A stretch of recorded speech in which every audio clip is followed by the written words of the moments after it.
তিনি জুলাই জাতীয় সনদ বাস্তবায়ন করলেন, বাস্তবায়ন আদেশ দিলেন কিভাবে? সেখানে নোট অফ ডিসেন্ট তিনি সরিয়ে দিলেন। তার মানে কি?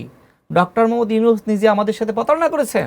যে দল নিজের কার্যালয়ের তালাটা পর্যন্ত খুলতে পারে নাই, সেই দলের নেতৃত্বে বাংলাদেশে গণঅভ্যুত্থান হবে, তাই না? আওয়ামী লীগের নেতাদেরকে পুলিশ ধরতে যাচ্ছে, সেই নেতাকে জামাতের লোক ফোন দিয়েছে নেতা, এখন পুলিশ যাচ্ছে, প্রশাসন যাচ্ছে, বাসা থেকে ভেগে যান। ডক্টর মোহাম্মদ ইউনূস যে একজন প্রতারক সেটা প্রমাণ আমি এখন করব। ফ্রিন্স ভাই ঐক্যমত কমিশনে ছিলেন, আমিও ছিলাম। যেদিন তিনি এই কমিশনের উদ্বোধন করেন সেদিন তিনি বলেছিলেন আপনারা যতটুকু বিষয়ে সম্মত হবেন আমরা ততটুকুই সংস্কার করব। তিনি আরও স্পষ্ট করেছিলেন যে কোন দল কতটুকু সংস্কার চায় আর কোন দল কতটুকু চায় না সব আমরা ওয়েবসাইটে দিয়ে দেবো। ভাই বলেছিল না? এইভাবেই তো ঐক্যমত কমিশনের আলোচনা চলছিল। এরপরে তিনি আমাদের স্বাক্ষর নিলেন প্রতারণা করে, উইথ নোট অফ ডিসেন্ট। তিনি জুলাই জাতীয় সনদ বাস্তবায়ন করলেন, বাস্তবায়ন আদেশ দিলেন কিভাবে? সেখানে নোট অফ ডিসেন্ট তিনি সরিয়ে দিলেন। তার মানে কি? ডক্টর মোহাম্মদ ইউনূস নিজে আমাদের সাথে প্রতারণা করেছেন। এখন বিএনপির সাথে যে কাজটা ডক্টর মোহাম্মদ ইউনূস করেছে বা সিপিবির সাথে যে কাজটা করেছে, এখন ডক্টর মোহাম্মদ ইউনূসকে সেভ করার জন্য, যেহেতু আমরা সমালোচনা করি, এখন নিজেরা নিজেদের লোককে সমালোচনা করতেছে।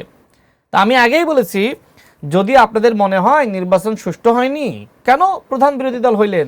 সংসদে দাঁড়িয়ে বলছেন যে আমরা গতানুগতিক বিরোধী দল হব না, আমরা একটি গঠনমূলক বিরোধী দল হব, সরকারকে সহযোগিতা করব। না পারতাম মানে কি? এই বাংলাদেশে জামাতের নেতৃত্বে গণঅভ্যুত্থান হবে, তাই তো? এটা খারাপ কথা বলছে। মানে কি দেখেন, যে দল নিজের কার্যালয়ের তালাটা পর্যন্ত খুলতে পারে নাই, সেই দলের নেতৃত্বে বাংলাদেশে গণঅভ্যুত্থান হবে, তাই না?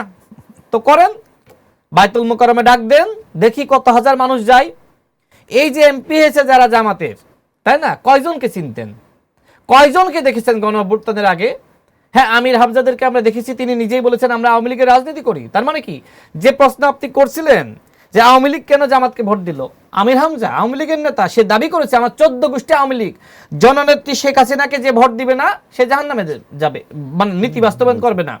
জননেত্রী শেখ হাসিনার নীতি যে বাস্তবায়ন করবে না, ওইটার মধ্যে ভোটও পড়ে যায়, একই কথা। যে বাস্তবায়ন করবে না সে জাহান্নামে যাবে। তাহলে তো জামাতের আমির এখন জাহান্নামে চলে যাবে, সবাই জাহান্নামে চলে যাবে। তো এই যে আওয়ামী লীগের পক্ষের লোক আমির হামজাকে কেন নমিনেশন দিল? আওয়ামী লীগের ভোট টার্গেট করে। ঠিক বিভিন্ন জায়গায় আওয়ামী লীগের লোকজনকে, যে সময় আওয়ামী লীগের নেতাদেরকে পুলিশ ধরতে যাচ্ছে, সেই নেতাকে জামাতের লোক ফোন দিয়েছে নেতা, এখন পুলিশ যাচ্ছে, প্রশাসন যাচ্ছে, বাসা থেকে ভেগে যান।